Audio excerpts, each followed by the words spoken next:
দৰ্শকসকলৰ বাবে এই মুহূৰ্তত লৈ আহিছো এটা অত্যন্ত গুৰুত্বপূৰ্ণ খবৰ।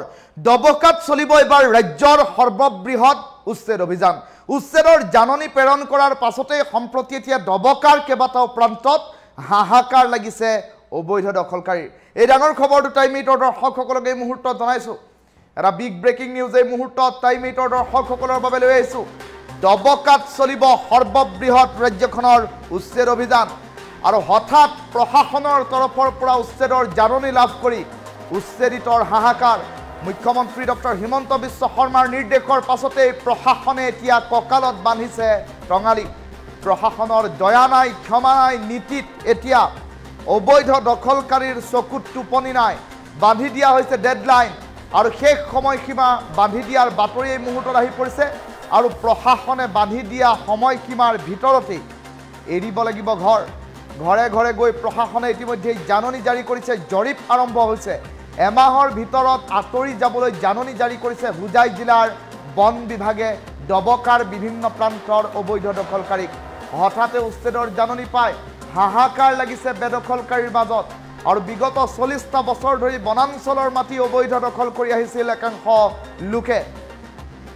ডবকাৰ যমুনা মৌদাঙ্গা সংৰক্ষিত বনাঞ্চলৰ মাটি দখল কৰি আহিছিল একাংশ বেদখলকাৰীয়ে। এমাহৰ পৰিৱৰ্তে 2 মাহৰ সময়সীমা বিচাৰি বেদখলকাৰীয়ে কান্দি কান্দি জনাইছে আবেদন বন বিভাগক। কিন্তু বন বিভাগে এই আবেদন কোনো কাৰণত গ্ৰহণ নকৰোঁ বুলি উল্লেখ কৰিছে। আৰু হাতে হাতে জাননী লৈ এওঁলোকে এতিয়া আবেদন কৰিবলৈ ওলাই যোৱাৰ বাতৰি এই মুহূৰ্তত আহি পৰিছে। এক্সক্লুচিভ দৃশ্যাংশ টাইম এইটৰ দৰ্শকসকলক এই মুহূৰ্তত দেখুৱাই আছোঁ। এই দৃশ্যাংশ দেখুৱাই আছোঁ। এই এক্সক্লুচিভ দৃশ্যাংশলৈ মন কৰক। এয়া হোজাই জিলাৰ ডবকাৰ এই প্ৰান্তসমূহৰ দৃশ্যাংশ। আৰু এয়া হৈছে বনভূমি আৰু বনাঞ্চলৰ অন্তৰ্গত এই ভূমি। এইসকল লোকে অবৈধ দখল কৰি থকাৰ অভিযোগ উত্থাপন কৰি বন বিভাগৰ তৰফৰ পৰা তেওঁলোকলৈ জাননী প্ৰেৰণ কৰা হৈছে। আৰু এই জাননীত সুস্পষ্টকৈ উল্লেখ কৰিছে যে ডেডলাইন বান্ধি দিয়া হৈছে। এই সময়ছোৱাৰ ভিতৰত তেওঁলোকে এতিয়া এই মাটি এৰি যাবগৈ লাগিব আৰু অন্যথা বুলডোজাৰ চলিব প্ৰশাসনৰ। এনে কেতবোৰ কথা উল্লেখ কৰা হৈছে। আৰু এই জাননী হঠাৎ যেতিয়া তেওঁলোকৰ হাতত পৰিছে তেওঁলোকৰ সৰগ ভাগি মূৰত পৰিছে। তেওঁলোকে উল্লেখ কৰিছে যে আমাৰ খেতি বাতি আছে, ইয়াত ধান চপোৱাৰ সময় ক্ৰমাগতভাৱে কাষ চাপি আহিছে। তেনে পৰিপ্ৰেক্ষিতত ধান চপোৱাৰ সময়খিনিত যদি এনেধৰণৰ উচ্ছেদৰ বাবে ব্যৱস্থাপনা চৰকাৰখনে গ্ৰহণ কৰে আমি বৰ বিপদত পৰিম বুলি উল্লেখ কৰিছে। আৰু এমাহৰ পৰিৱৰ্তে 2 মাহৰ সময়সীমা বিচাৰিছে যাতে ধানখিনি তেওঁলোকে চপাই ল'ব পাৰে। তেনেধৰণৰ সময়সীমা বিচাৰি তেওঁলোকে আবেদন জনাইছে।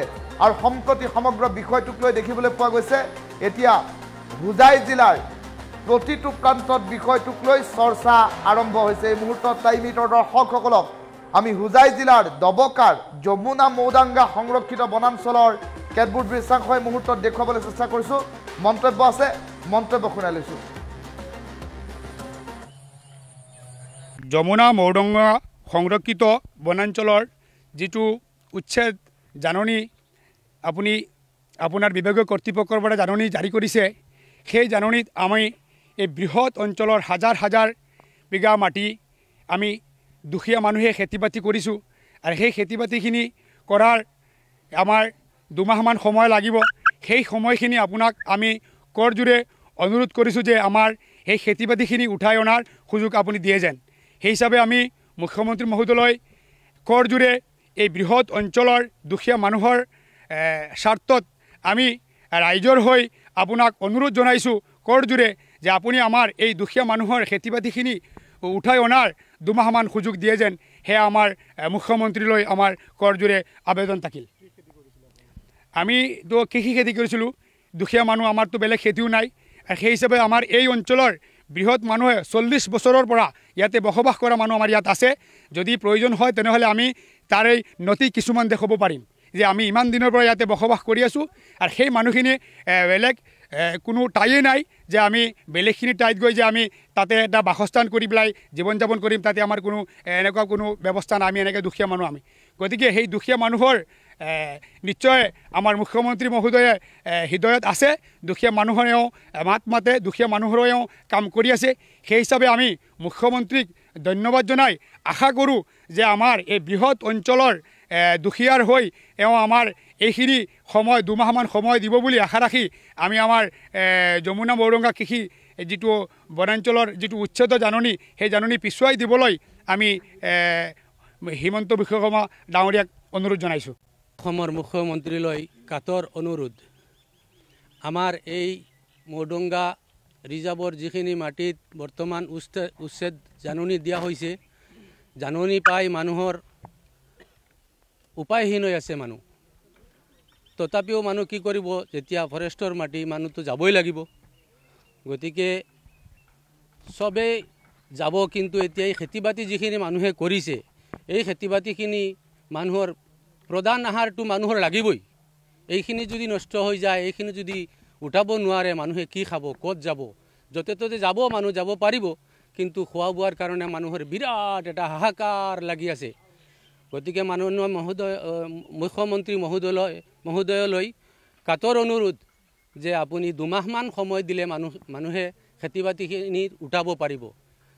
গতিকে মাননীয় মুখ্যমন্ত্ৰীলৈ কাতৰ অনুৰোধ যে আমাক 2 মাহ সময় দি মানুহক অলপ মৰম কৰক। যোৱাকালি আমাক এটা নোটিছ দিছে আৰু আমাক 15 দিনৰ এটা সময়সীমা বান্ধি দিছে।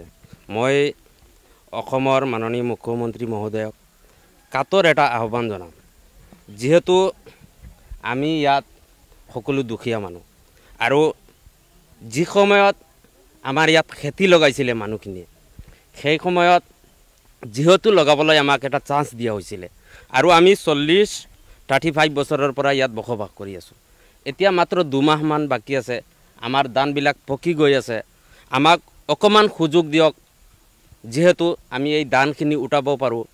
কাৰণ এই ধানৰ লগত মানুহৰ জীৱন মৃত্যু বা খোৱা বোৱা সকলো বস্তু। গতিকে মই মাননীয় মুখ্যমন্ত্ৰী মহোদয়ক অনুৰোধ জনাম, তেখেতে চালে এইবিলাক কৰিবও পাৰিব, যাতে দুখীয়া মানুহখিনি, আমি ফৰেষ্টত থাকিবলৈ আমাৰো মন নাই, কিন্তু আমি গুচি যাম, কিন্তু আমাৰ যিখিনি আজি লোকচান হ'ব বা আমাৰ যিখিনি দান, সেইখিনি আমাক উঠাবলৈ অলপ সময় দিয়ক। মাত্ৰ 2-3 মাহলৈকে আমি সময় বিচাৰিছোঁ, আপোনাৰ জৰিয়তে অলপ পিছুৱাই দিয়ক। আৰু মুখ্যমন্ত্ৰী মহোদয়ক মই এটা অনুৰোধ কৰিম, যিহেতু আমাৰ ইয়াত বহুত মানুহ আছে, 1000 কিমান পৰিয়ালক নোটিছ দিছে। গতিকে সকলো মানুহ যে বেলেগ ফালে জাগা আছে তেনেকুৱা নাই। গতিকে মানুহখিনিৰ পুনৰ সংস্থাপন যিটো আছে সেইটো ব্যৱস্থা কৰক আপুনি, আৰু 3 মাহলৈকে এটা সময় আমাক বঢ়াই দিয়ক। তাৰপিছত আপুনি আমাক ইয়াক দিব নালাগে, আপোনাৰ প্ৰশাসন ইয়াত আহিব নালাগে, আমি নিজে ধানখিনি এতিয়া ভাল আছে, মাত্ৰ 1 মাহৰ ভিতৰত ধানখিনি পকি যাব। 1 মাহ পিছত আমাৰ ধানখিনি ৰাইজে উঠাই ল'ব। তাৰপিছত আমি নিজে নিজৰ বাসস্থান গুচি যাম। বেলেগ ফালে আমি যি ব্যৱস্থা হয় সেইফালে আমি গুচি যাম। আৰু মুখ্যমন্ত্ৰী